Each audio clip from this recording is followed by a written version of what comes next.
जय भीम, नमस्कार, आदाब, सत श्री अकाल। मैं वीरेंद्र सिंह और आप देख रहे हैं एसएम न्यूज। आज का विषय है भारत में जो भेदभाव की समस्या है, जो जातिवाद की समस्या है, छोटे बड़े की समस्या है, तमाम तरह के हिंदू धर्म में खास करके तमाम तरह के भेदभाव हैं, लिंग के भेदभाव हैं, आदमी औरत की समस्या है।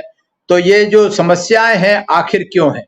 अगर हम बहुजन समाज में खास करके जो हिंदू तथाकथित सवर्ण हिंदू और जो SC ST OBC के माइनॉरिटी के लोग हैं, इनके अंदर भेदभाव की समस्या क्यों होती है, तो बाबा साहब ने जो मूल कारण दिया है, इस भेदभाव का मूल हिंदुओं के हृदय में बसे हुए इस भय में निहित है कि मुक्त समाज में अस्पृश्य अपनी निर्दिष्ट स्थिति से ऊपर उठ जाएंगे और हिंदू सामाजिक व्यवस्था के लिए खतरा बन जाएंगे, जिसका आधारभूत आदर्श अस्पृश्यों की तुलना में हिंदुओं की वरीयता और उनके प्रभुत्व को बनाए रखना है। ये मूलभूत जो अंतर है, जो कारण है, ये बाबा साहब ने कहा है। और आज हम जो बात कर रहे हैं वो बाबा साहब के साहित्य से बात कर रहे हैं। बाबा साहब का वाङ्मय खंड 9 और ये है भारत में बहिष्कृत जातियों के प्राणी अस्पृश्यता। तो इसके आधार पर हम बात कर रहे हैं बाबा साहब के क्या विचार थे। बाबा साहब कहते हैं कि अनुसूचित जाति जनजाति को, खासकर शूद्रों को जिन गंभीर समस्याओं का सामना करना पड़ता है, उनमें क्रम से इंसानों का दर्जा पाने की समस्याओं के बाद दूसरी समस्या भेदभावपूर्ण व्यवहार की आती है।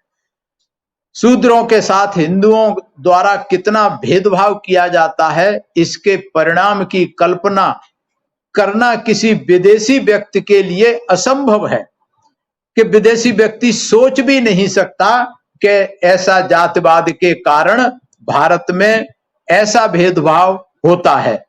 जीवन में कोई ऐसा क्षेत्र नहीं है जहां शूद्रों और हिंदुओं की एक दूसरे के प्रति स्पर्धा ना होती हो, जिसमें शूद्रों के साथ भेदभाव ना किया जाता हो।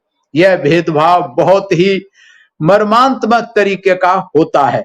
यहां मैं एक चीज बताना चाहूंगा, हिंदू का मतलब है, बाबा साहब जिसको हिंदू कहते थे, हिंदू का मतलब है ब्राह्मण क्षत्रिय वैश्य तथाकथित सवर्ण जिनको बोलते हैं। बाकी जो अवर्ण है, ये जो चौथा वर्ण है, वो हिंदू की कैटेगरी में नहीं आता, वो शूद्र हैं, क्योंकि उनको हिंदुओं को कोई भी अधिकार उनके लिए नहीं है, उनके सिर्फ कर्तव्य हैं। ये जो भेदभाव है ये बहुत तरीके का होता है। आजकल भी अगर गांव में चले जाएंगे तो आज भी जो शूद्र हैं अपने घर में अपनी चारपाई पे नहीं बैठ सकते, दूल्हा घोड़ी पे चढ़ करके बारात नहीं चढ़ा सकता, बैंड बाजे के साथ में जो मुख्य गली गांव की है उससे बारात शूद्रों की नहीं निकल सकती। यहां तक कि इनके शमशान घाट भी अलग हैं और आज भी उनके कुएं से पानी नहीं भर सकते। आज भी उत्तर प्रदेश में, क्या पूरे देश में, बहुत सारी ऐसी जगह है कि गांव में शूद्र जो है जूते पहन करके या पैंट पहन करके या साइकिल या स्कूटर पे बैठ करके गली में नहीं जा सकता। उनकी गली से निकलेगा तो वो पैंट नहीं पहन सकता, जूते नहीं पहन सकता। आजादी के 75 साल बाद की बात बता रहा हूं। बाबा साहब ने उस समय जब ये किताब लिखी है, 1940 या 45 में ये किताब लिखी है, उस समय देश गुलाम था। उस समय ऐसी समस्याएं थी, चाहे नौकरियों की बात हो, रिजर्वेशन है, चाहे नौकरी की बात हो, चाहे राजनीति की बात हो, चाहे व्यवसाय की बात हो, चाहे सामाजिक धरातल पर बात हो, हर जगह ये जो भेदभाव है ये पूरी तरीके से मिलता है। बाबा साहब ये कहते हैं, इसमें नौकरियों की अगर बात करें तो ठोस उदाहरण के रूप में कहा जाए तो नौकरी में सिर्फ एक ही क्षेत्र ऐसा है जहां शूद्रों के साथ कोई भेदभाव नहीं है, वह है सफाई का काम। इस क्षेत्र में प्रतिस्पर्धा की कोई जरूरत भी नहीं है, क्योंकि सारे के सारे पद जो है शूद्रों के लिए, सफाई कर्मचारियों के लिए होते हैं और इस क्षेत्र में हिंदुओं की उनके साथ कोई प्रतिस्पर्धा, कोई कंपटीशन नहीं होता।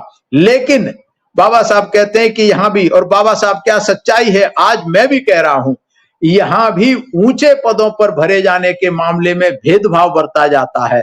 सभी गंदा काम शूद्रों द्वारा, सफाई कर्मचारियों द्वारा किया जाता, लेकिन सभी जो पर्यवेक्षक होते हैं, जो इंस्पेक्टर होते हैं, जो ऊपर उनके चेक करने वाले होते हैं, वो जिनको जो है ज्यादा वेतन मिलता है, जिनकी गंदगी से कोई वास्ता नहीं होता, वो सारे के सारे हिंदुओं द्वारा ही भरे जाते हैं।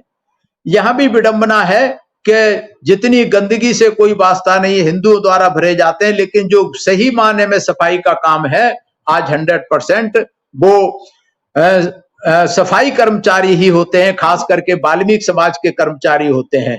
हालांकि उत्तर प्रदेश में इस कानून को बदला था, बहन कुमारी मायावती जब मुख्यमंत्री बनी थी तो सफाई कर्मचारियों में भी रिजर्वेशन कर दिया गया था और जनरल के लिए भी भर्ती की गई थी। और आज भी उत्तर प्रदेश में बेशक कागजों में करते हैं, आज ठाकुर पंडित और सर्व समाज के लोग सफाई कर्मचारियों में एनरोल हैं, उनको तनख्वाह मिलती है, बेशक किसी और से करवाते हो, लेकिन बहन कुमारी मायावती ने इस काम को किया था कि यहां भी बराबरी की व्यवस्था कर दी थी सफाई कर्मचारियों के लिए भी, कि सर्व समाज के लोग सफाई का काम करेंगे, सिर्फ वाल्मीकि समाज के लोग ये गंदा काम नहीं करेंगे। तो इस तरीके से ये जो भेदभाव है हर जगह मौजूद है, मिलेगा, आज भी मिलेगा। देश की आजादी के 75 साल बाद भी ये भेदभाव मौजूद है। बाबा साहब लिखते हैं, उस समय की बात है कि भेदभाव का एक और रूप भी है जो हालांकि बहुत ही अप्रत्यक्ष होता है, कि हमें सामने नजर नहीं आता। वो क्या है? तथापि बहुत ही ठोस होता है। भेदभाव है, ठोस है, लेकिन प्रत्यक्ष रूप से नजर नहीं आता। वो क्या है? इसके अधीन सुयोग्य शूद्रों की प्रतिष्ठा और उनकी मर्यादा को कम करने के सुनियोजित प्रयत्न किए जाते हैं। उदाहरण के लिए एक हिंदू नेता को एक महान भारतीय नेता बताया जाता है।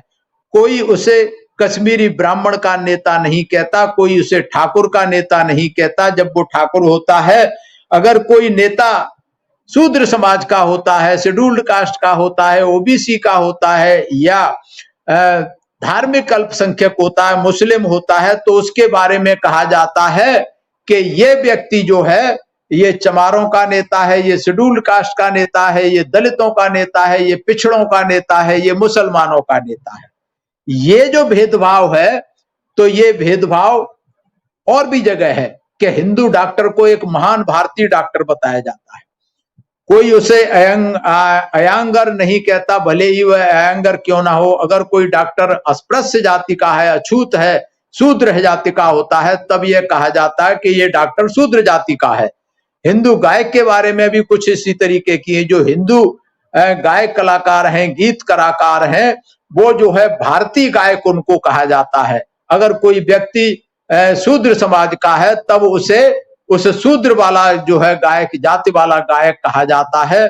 तो इस तरीके से और भी अगर कोई हिंदू कुश्तीबाज का वर्णन करते हैं तो उसे भारत का एक महान कुश्तीबाज कहा जाता है। अगर वह अछूत जाति का है, अगर वह शूद्र जाति का है, शेड्यूल्ड कास्ट ओबीसी का है, तो उसे फिर शेड्यूल्ड कास्ट का कुश्तीबाज बताया जाता है।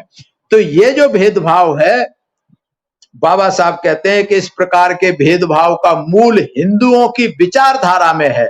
कौन सी विचारधारा? इस विचारधारा में है कि अस्पृश्य लोग हीन होते हैं, जो शूद्र वर्ण के लोग हैं, एससी एसटी ओबीसी के लोग जो है हीन होते हैं, और वे चाहे जितने योग्य हों, उनके महान व्यक्ति केवल शूद्रों के लिए ही महान है। वे उन व्यक्तियों से महान नहीं हो सकते और न उनके बराबर हो सकते हैं जो हिंदुओं में महान है। इस प्रकार भेदभाव यद्यपि सामाजिक होता है, परंतु यह आर्थिक भेदभाव से कम कष्टदायक नहीं होता। तो ये जो भेदभाव है आज भी बरकरार है। और आज भी अगर हम बाबा साहब डॉक्टर अंबेडकर की बात करें, तो आज आधुनिक भारत जो हमें दिखाई देता है, जो दुनिया का सर्वश्रेष्ठ संविधान बाबा साहब डॉक्टर अंबेडकर ने बनाया, जो आज हम बिजली ले रहे हैं, बिजली का ग्रिड सिस्टम बाबा साहब ने बनाया, भाखड़ा नागल बांध, हीरा कुंड बांध, सोनभद्र नदी के बांध, ये सारे बाबा साहब ने बनवाए थे। मैटरनिटी लीव की व्यवस्था महिलाओं के लिए बाबा साहब ने की थी। महिलाओं को, सर्व समाज की महिलाओं को हिंदू कोड बिल के माध्यम से अधिकार बाबा साहब ने दिलाए थे। बाबा साहब ने जो संविधान बनाया था पूरे देश के लिए बनाया था, सर्व समाज के लिए बनाया था, कोई SC ST OBC के लिए नहीं बनाया था।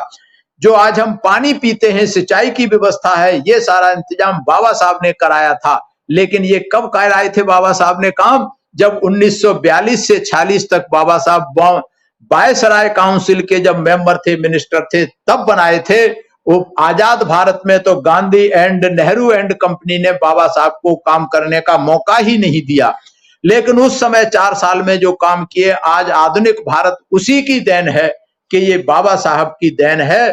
तो बाबा साहब को ऋणी होना, बाबा साहब का ऋणी होना चाहिए पूरे भारत देश को, सर्व समाज को। लेकिन बाबा साहब को दलितों का नेता कहा जाता है, दलितों का मसीहा कहा जाता है, जबकि वो भारत के मसीहा हैं, वो विश्व गुरु हैं, वो विश्व विभूति हैं, सिर्फ दलित विभूति नहीं है।